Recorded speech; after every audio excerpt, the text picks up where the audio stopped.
Hello, my dear friends and my viewer. Welcome in my YouTube channel English Mentor VK Sir. Dear friends, today I will discuss about the history of English literature. Dear friends, ये video UGC net purpose से पूछे जाने वाले question को ध्यान में रख के बनाई गई है। जैसा कि हिस्ट्री ऑफ इंग्लिश लिटरेचर अपने आप में बहुत लेंथी टॉपिक है, हमको काफ़ी समझने में भी दिक्कतें आती हैं और काफ़ी बोरिंग भी सब्जेक्ट लगता है जब हम इसको पढ़ते हैं। तो दोस्तों आज हम इसको स्मूथ वे और बड़ी आसान भाषा में और पीरियड वाइज आपको समझाने का प्रयास करूंगा, जिससे आपको रिवीजन करने में भी काफ़ी आसानी आएगी। दोस्तों इसी के साथ हम अपनी क्लासेस की स्टार्टिंग करते हैं। दोस्तों अगर हम बात करें हिस्ट्री ऑफ इंग्लिश लिटरेचर की, तो इसमें सबसे पहला पीरियड आता है ओल्ड इंग्लिश पीरियड। हालांकि दोस्तों हमने old English and middle English period को एक ही साथ में एक ही सेगमेंट में लिया है। उसका रीज़न ये है कि ओल्ड इंग्लिश पीरियड में हमको लिटरेरी आउटपुट बहुत ज़्यादा देखने को नहीं मिलते हैं। बहुत छोटा सा टॉपिक है, हमको बहुत ज़्यादा इस पर कोई ऐसा नहीं है कि बहुत ज़्यादा लिटरेरी आउटपुट या उसके राइटर्स होंगे, इसलिए इतना छोटा टॉपिक था तो हम उसको दोनों एक ही साथ पीरियड को लिए हैं। तो इससे आपको कन्फ्यूजन वैसे भी नहीं होना चाहिए, क्योंकि हमको ज़्यादा पीरियड वाइज को सेगमेंट वाइज समझने का प्रयास करेंगे, क्योंकि हमको बहुत ज़्यादा सन या ईयर इसमें नहीं याद करना होता अगर हम यूजीसी नेट के पर्पज़ से तैयारी कर रहे हैं तो। और दोस्तों मेरी यूजीसी नेट की जो तैयारी कर रहे हैं उनको एक मेरी सलाह है कि आप अगर जब हिस्ट्री ऑफ इंग्लिश लिटरेचर को पढ़ते हैं तो उसको पीरियड वाइज पढ़िएगा। और हाँ दोस्तों, हर पीरियड का इंट्रो यानी इंट्रोडक्शन और हिस्ट्री बैकग्राउंड क्या है इसका और उसकी स्टाइल्स एंड थीम्स क्या हैं, इस पर आप ज़रूर फोकस करिएगा, क्योंकि इसके ही माध्यम से आप किसी भी पीरियड को अच्छे से समझ सकते हैं। हालांकि हम समझाने का आपको प्रयास करेंगे, बहुत ज़्यादा आपको बाहर से नहीं देखना पड़ेगा, क्योंकि हम फैक्ट्स और मैटर आपको हम प्रोवाइड करा रहे हैं और क्योंकि आपको यहाँ से कवर हो जाएगा लगभग। और हाँ, हिस्ट्री बैकग्राउंड थोड़ा अगर देखना हो तो अपने आप से देख सकते हैं, बहुत ज़्यादा अपने आप से एक्स्ट्रा नहीं देखना पड़ेगा आपको। यहाँ यहीं पर से हर चीज़ का रिवीजन करा दिया जाएगा। लौट के आते हैं अपने टॉपिक पे। हमारा टॉपिक है history of English literature. History of English literature में सबसे फर्स्ट पीरियड जो आता है ओल्ड इंग्लिश पीरियड आता है। इसको हम सेक्सॉन पीरियड के नाम से भी जानते हैं। ये क्या है? Anglo सेक्सॉन period. एक्चुअली दोस्तों इसके अगर हम हिस्टोरिकल बैकग्राउंड के नज़रिए से देखें कि हम old English literature English period को हम एंग्लो ओल्ड सेक्शन पीरियड क्यों कहते हैं, तो उसका रीज़न ये है कि हमारे एंशियंट टाइम में यानी प्राचीन समय में एक ओल्ड सेक्सनी नाम का प्लेस था, जो आज के समय में जर्मनी में पड़ता है। जिसकी वहाँ के रहने वाले लोगों को सेक्शन बोला जाता था, वहीं से ये नाम ड्राइव हुआ, जिसको एंग्लो ओल्ड सेक्शन पीरियड के नाम से जाना गया। ये था हमारा हिस्टोरिकल बैकग्राउंड इसका। अब अगर बात करें हम important works of Anglo Saxon period या इसके प्रोमिनेंट ऑथर कौन से थे, तो इसमें प्रोमिनेंट ऑथर जो थे वो एक थे बेड, जिनको सेंट बेड के नाम से भी जाना जाता है या बेड ऑफ वनरेबल के नाम से भी जाना जाता है। इनका मोस्ट फेमस वर्क जो था वो था एक्लेस्टिकल हिस्ट्री ऑफ इंग्लिश पीपल। और दूसरे जो थे किंग अल्फ्रेड, जिनको हम अल्फ्रेड द ग्रेट के नाम से भी जानते हैं। यहाँ तक आते आते ओल्ड पीरियड की लगभग समाप्त हो जाता है और यहाँ से स्टार्टिंग होती है मिडिल इंग्लिश एज की। दोस्तों मिडिल इंग्लिश एज को हम 3 सेगमेंट में देखने का प्रयास करेंगे। फर्स्ट सेगमेंट हमारा है अर्ली मिडिल इंग्लिश पीरियड। इसको हम नॉर्मन एंग्लो नॉर्मन पीरियड के नाम से भी जानते हैं और इसको द नॉर्मन कॉन्क्वेस्ट के नाम से भी जाना जाता है या द कॉन्क्वेस्ट के नाम से भी जाना जाता है। इसका जो ड्यूरेशन था, क्योंकि ओल्ड इंग्लिश पीरियड का जो ड्यूरेशन था 450 टू 1066 था। अब इसका ड्यूरेशन जो होता है वो स्टार्ट होता है 1066 से 1340। अगर हम बात करें इसके हिस्टोरिकल बैकग्राउंड की, कि जो अर्ली मिडिल इंग्लिश पीरियड है इसको हम एंग्लो नॉर्मन पीरियड क्यों कहते हैं, तो इसमें भी हमको अगर हिस्टोरिकल बैकग्राउंड की दृष्टि से देखें तो प्राचीन समय में एक नॉर्मंडी नाम का प्लेस हुआ करता था जो आज के समय में फ्रांस में पड़ता है।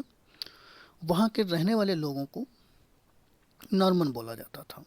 और जैसा कि हम पहले बता चुके हैं कि एंग्लो का अर्थ क्या है, इंग्लिश, तो ये क्या हो गया, एंग्लो नॉर्मन। तो यहीं से यहाँ से स्टार्टिंग होती है एंग्लो नॉर्मन पीरियड की। और इसी काल में एक इंसिडेंट होता है, यानी ये घटना घटित होती है। हालांकि दोस्तों हम स्टार्टिंग में आपको लोगों को पहले बता दिया था कि हम बहुत ज़्यादा आपको हिस्टोरिकल बैकग्राउंड नहीं बता पाएंगे, क्योंकि इसका रीज़न यही है कि हम एक वीडियो में हर चीज़ नहीं समेट सकते। आपको हम एक तरह से रिवीजन और हिस्ट्री का मोटा मोटा खाका मतलब प्रारूप के तौर पर आपको बता रहे हैं कि जो हम फैक्ट्स पर बात कर रहे हैं, क्योंकि हम बहुत ज़्यादा उसके डीप में नहीं जा रहे हैं। हालांकि डीप में आपको भी नहीं जाना है, शास्त्रीय नज़र से आप लोगों को भी हिस्टोरिकल बैकग्राउंड एंड वहाँ उस टाइम की थीम्स कैसी थी ये आपको देख लेना होगा, और उस टाइम की स्टाइल्स कैसी थी इस पर आप लोगों को शास्त्रीय नज़र केवल डालनी है। तो हम जैसे कि समझ गए कि एंग्लो नॉर्मन पीरियड को हम एंग्लो नॉर्मन पीरियड क्यों कहते हैं, यानी मिडिल इंग्लिश पीरियड को या अर्ली मिडिल इंग्लिश पीरियड को हम एंग्लो नॉर्मन पीरियड क्यों कहते हैं। जैसे नॉर्मंडी प्लेस ऑफ फ्रांस, जो एक फ्रांस का एक स्थान हुआ करता था, जो आज के समय में फ्रांस है, क्योंकि तब के समय में तो फ्रांस और जर्मनी के नाम तो हुआ नहीं करते थे। जहाँ के रहने वाले यानी नॉर्मंडी के रहने वाले लोगों को क्या कहा जाता था, नॉर्मन कहा जाता था। लेकिन इस काल में एक बिग इम्पैक्ट होता है, वो बिग इम्पैक्ट यानी इंसिडेंट होता है, एक घटना घटित होती है जो कि एक पूरे नॉर्मल लिटरेचर को प्रभावित करती है। और जो इस घटना को लीड कर रहा होता है यानी कॉन्क्वेस्ट होता है, इसी के नाम से ही हम इसको द कॉन्क्वेस्ट या द नॉर्मन कॉन्क्वेस्ट के नाम से भी इस पीरियड को जानते हैं। तो ये कॉन्क्वेस्ट यानी इंसिडेंट होता है, उस घटना को लीड कर रहा होता है, उसका नाम होता है विलियम ड्यूक ऑफ नॉर्मंडी, जो नॉर्मंडी का उस समय राजा हुआ करता था। तो उसने क्या किया, उसने नॉर्मन्स, जो वहाँ के रहने वाले नॉर्मन्स थे, उनको और ब्रिटॉन्स को आपस में मिला लिया, यानी आपस उनका सहयोग ले करके। हाँ, हम जैसे देख रहे हैं ब्रिटेन्स ये मूल निवासी थे, तो इनको क्या किया, अपना साथ लिया और क्या किया, इन्वेड इंग्लैंड, मतलब इंग्लैंड पर क्या किया, इसने आक्रमण कर दिया। कौन, विलियम ड्यूक, जो नॉर्मंडी का राजा था, और वहाँ का जीतने का बाद राजा बन गया। और इस इंसिडेंट को क्या कहा जाता है, वार ऑफ हेस्टिंग्स। ये आप नाम याद रखिएगा कि war of Hastings the conquest, यानी जो घटना घटित हुई थी। हालांकि आपको सन नहीं याद रखना, लेकिन हम आपके इंफॉर्मेशन के लिए हम बता रहे हैं कि 1066 में ये इंसिडेंट हुआ था। दोस्तों, आपको कन्फ्यूजन नहीं हो इसलिए हम डेट वाइज आपको समझाने का प्रयास कर रहे हैं कि आपको आप हिस्ट्री से कैसे जुड़ेंगे।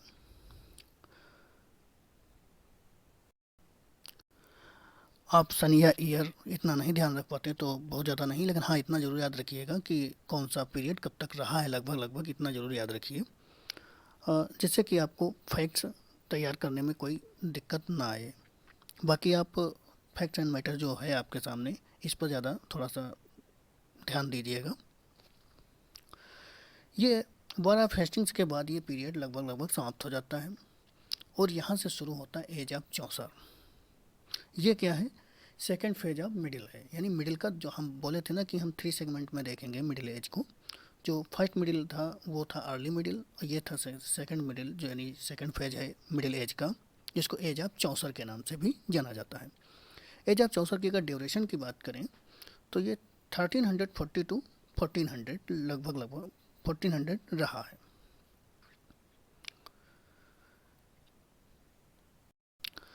अगर इसके हिस्टोरिकल बैकग्राउंड की बात करें तो ये चौसर इसलिए बोला जाता है क्योंकि चौसर ये प्रोमिनेंट ऑथर रहे हैं इस पीरियड में।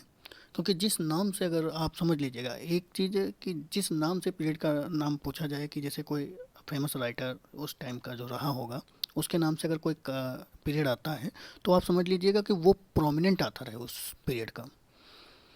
तो इस एज ऑफ चौसर को, जैसा कि हम जान लें ड्यूरेशन तो 1340 टू 1400 तक रहा है, इसको मॉर्निंग स्टार ऑफ रेनिशा भी बोला जाता है। यानी क्या होता है, उसका रीज़न ये होता है कि जब ये विलियम ड्यूक जो होता है ये वहाँ का राजा जब बन जाता है, इंग्लैंड ब्रिटेन का राजा बन जाता है, तो ब्रिटेन का राजा होने के बाद, क्योंकि ये तो नॉर्मंडी का राजा होता है लेकिन ये ब्रिटेन पर इन्वेजन करके यानी आक्रमण करके वहाँ का राजा बनता है, तो वहाँ पर जब आक्रमण करने के बाद जब राजा बन जाता है तो ये क्या करता है, वहाँ के लोगों को क्या है पर्सुएट भी थोड़ा बहुत करता है और अपने कल्चर को थोपने की कोशिश भी करता है। हालांकि अपने कल्चर, अपनी सिविलाइजेशन को और हावी बना देता है, जिससे क्या है वहाँ के जो प्रॉपर रहने वाले लोग थे उनमें थोड़ा सा अपने मतलब जो शासक था यानी विलियम ड्यूक था और उसके ऊपर थोड़ी निराशा छाने लगी और लोगों के अंदर थोड़ा राष्ट्रवादिता की मतलब एक नेशनलिज्म का विकास होना शुरू हो गया था। तो जब ये एज ऑफ चौसर शुरू होती है तो इसमें वही चीज़ हमको देखने को मिलती है जैसे कि मॉर्निंग स्टार ऑफ रेनिशा। तो मॉर्निंग स्टार का मतलब है कि बहुत है कि वहाँ पर बहुत थोड़ा थोड़ा छाने लगता है, कि वहाँ से असर दिखने लगता है एक तरह से समाज सोसाइटी में, कि थोड़ा जैसे हम रेनेशा जानते हैं एक रेवोल्यूशन होता है, आगे चल के हम जो समझेंगे। इसको हम मॉर्निंग स्टार ऑफ रेनिशा किसको बोलते हैं, एज ऑफ चौसर को बोलते हैं। इसको फादर ऑफ रेनिशा भी बोला जाता है। इसको दूसरा नाम क्या है, फादर ऑफ रेनिशा भी बोला जाता है। और इसको grand father of English novel, ये मतलब grand father of English novel भी बोला जाता है, या फादर ऑफ इंग्लिश पोइट्री भी इसी में बोला जाता है, फादर ऑफ लिटरेचर भी बोला जाता है। इतने नाम आपको लगभग याद रखने हैं कि ये जितने नाम हैं ये किसको बोलते हैं, एज ऑफ चौसर को बोलते हैं। Morning star of रेनिशा, father of रेनिशा, grand father of English novel, father of English poetry और फादर ऑफ लिटरेचर भी इनको बोला गया है। यहीं से एक दोस्तों आप लोगों के लिए एक क्वेश्चन छोड़ रहा हूँ जो कि हम वीडियो के अंत तक हम आंसर उसका दे देंगे। तब तक अगर आप देख रहे हैं तो आप कमेंट बॉक्स में ज़रूर बताइएगा कि चाइल्ड ऑफ रेनिशा किसको माना गया है। जैसा कि हमने यहाँ पर बता दिया है कि मॉर्निंग स्टार ऑफ रेनिशा तो एज ऑफ चौसर को माना गया है, फादर ऑफ रेनिशा तो चौसर को माना गया है, grandfather of English novel Chaucer को माना गया है, father of English poetry Chaucer को माना गया है, फादर ऑफ लिटरेचर चौसर को माना गया है। तो आप हमको ये बताइए कि चाइल्ड ऑफ रेनिशा किसको कहा जाता है। आप लोग कमेंट बॉक्स में बताइए, तब तक हम आगे बढ़ते हैं। जैसा कि हम हर पीरियड की बात हम पहले बता चुके हैं कि आप अपने आप से अगर पढ़ रहे हैं तो उसका हिस्टोरिकल बैकग्राउंड, उस एज की थीम्स क्या थी, स्टाइल्स कैसी थी, ये आपको खुद से थोड़ा बहुत देख लेना है। हालांकि हम फैक्ट्स और मैटर जो हैं आपको हम दे रहे हैं, बहुत ज़्यादा आपको हिस्ट्री अलग से नहीं पढ़ने की ज़रूरत पड़ेगी। दोस्तों यहाँ पर हम एक पॉइंट नोट कराना आपको भूल गए हैं, तो आप अगर नोटबुक लेके बैठे हैं तो आप नोट कर लीजिएगा कि चौसर ये एज ऐसी फर्स्ट एज थी जिसमें हेरोइक कपलेट का यूज हुआ था। और उस हेरोइक कपलेट का यूज जिस बुक में हुआ था उसका नाम है the legend of good women, the legend of good women, जिसमें हेरोइक कपलेट का पहली बार एज ऑफ चौसर में यूज हुआ था। ये फर्स्ट टाइम यूज हुआ था। और दूसरी बुक चौसर की थी जो पॉपुलर बुक थी, the prologue to contemporary jealous, यानी the prologue to contemporary jealous. आपको ये नोट कर लेनी है। जो इसकी कभी कभी हम पूछ लेते हैं कि ये किस में, जो कि याद रखना कि डायलेक्ट में लिखी गई है। कभी कभी इसके चैप्टर भी पूछ लेते हैं, यानी the prologue to contemporary jealous में कितने चैप्टर हैं, तो इसमें 29 करेक्टर्स हैं और 24 चैप्टर्स हैं। इस बुक में 29 करेक्टर और 24 चैप्टर हैं। और दोस्तों अगर हम बात करें इसके प्रोमिनेंट आथर की, तो आथर या पोइट की, तो इसमें सबसे पहले नाम आता है चौसर का, जैसे Geoffrey Chaucer, William Langland, John Wycliffe. John Wycliffe की एक, क्योंकि ये भी प्रोमिनेंट आथर रहे हैं इन दिस एज के, तो इनको रिफॉर्मेशन के नाम से भी जाना जाता है। Morning star of reformation Wycliffe को माना जाता है, क्योंकि विक्लिफ जो एक बाइबल लेके आए थे सोशल रिफॉर्म के लिए, तो इसीलिए उनको मॉर्निंग स्टार ऑफ रिफॉर्मेशन के नाम से भी, यानी क्योंकि इन्होंने एक आंदोलन चलाया था, समाज सुधार आंदोलन, जो एक बाइबल के द्वारा जो लाए थे उनके द्वारा चलाया था। तो हालांकि हमको इसमें जॉर्ज चौसर का पढ़ना है, लैंडलॉर्ड पर पढ़ना है, विक्लिफ हो गए और मेंडेविल हो गए, ओगोवर हो गए, थॉमस हैक्लिफ हो गए और लैंगलेट हो गए। तो जो हमारे इतने राइटर्स हैं, इनके वर्क्स और इनके बारे में आप लोगों को थोड़ा बहुत खुद से अगर गूगल वगैरह करोगे तब भी मिल जाएगा। यहाँ तक आप लोगों को दोस्तों, हमारे एग्ज़ाम में अक्सर पॉलिटिकल इवेंट या हिस्टोरिकल बैकग्राउंड ऐसे ही पूछता है, बहुत ज़्यादा अंदर डीप में नहीं जाता है, क्योंकि हम जानते हैं कि हमारा सिलेबस इतना बड़ा है। और 1400 में क्या होती है, चौसर की डेथ हो जाती है, तो लगभग ये पीरियड्स यहीं पर समाप्त हो जाता है। और अगर इसका हम थर्ड फेज की बात करें, यानी मिडिल एज की थर्ड फेज अगर हो, इसको हम लेट मिडिल एज के नाम से भी जानते हैं। जो 1400 टू 50 रहा, इसको 15th सेंचुरी के नाम से भी जानते हैं। इसमें दोस्तों कोई लिटरेरी वर्क आउटपुट आया नहीं, क्योंकि इसमें जानते हैं कि रेनिशा की स्टार्टिंग हो जाती है और विशेष कोई लिटरेरी वर्क नहीं होता है, न तो लिटरेरी आउटपुट कोई आता है, जिसके लिए इसको हम बैरन एज ऑफ इंग्लिश लिटरेचर के नाम से भी जानते हैं। इसको बैरन एज ऑफ इंग्लिश लिटरेचर किसको कहा गया है? मिडिल का जो थर्ड फेज है, जो 14 से 15 रहा है, इसको बैरन एज ऑफ इंग्लिश लिटरेचर के नाम से भी जाना गया है। जो लोग इसका स्क्रीनशॉट लेना चाहें वो ले सकते हैं। हाँ, हम आपको एक तरह से रिविजन के माध्यम से आपको मोटा मोटा बता दिए हैं, और इससे ज़्यादा कोई डीप में आपको क्वेश्चन नहीं जाएंगे। इतना आप पढ़ के जाते हैं और थोड़ा सा बैकग्राउंड, हिस्टोरिकल बैकग्राउंड और थीम्स एंड स्टाइल्स अगर देख लेते हैं, तो इससे बाहर आपके क्वेश्चंस नहीं आने वाले हैं। और दोस्तों, इससे ज़्यादा वीडियो को हम बहुत लंबी नहीं खींचेंगे, क्योंकि आपको समझने में आसानी रहे, इसलिए हम चाहेंगे कि हमको पता है कि हिस्ट्री ऑफ इंग्लिश लिटरेचर अपने आप में बहुत बड़ा टॉपिक है। इसको एक वीडियो में समेटना मतलब कि काफ़ी लेंथी वीडियो हो जाएगी, जिससे आपको समझने में भी असुविधा हो सकती है। और दोस्तों, वीडियो कैसी लगी आप लोग कमेंट बॉक्स में ज़रूर बताइएगा। और हाँ दोस्तों, अगर वीडियो अच्छे लगे तो please like share and comment और सब्सक्राइब करना ना भूलें। Thanks for watching this video. Until then take care, meet you next video.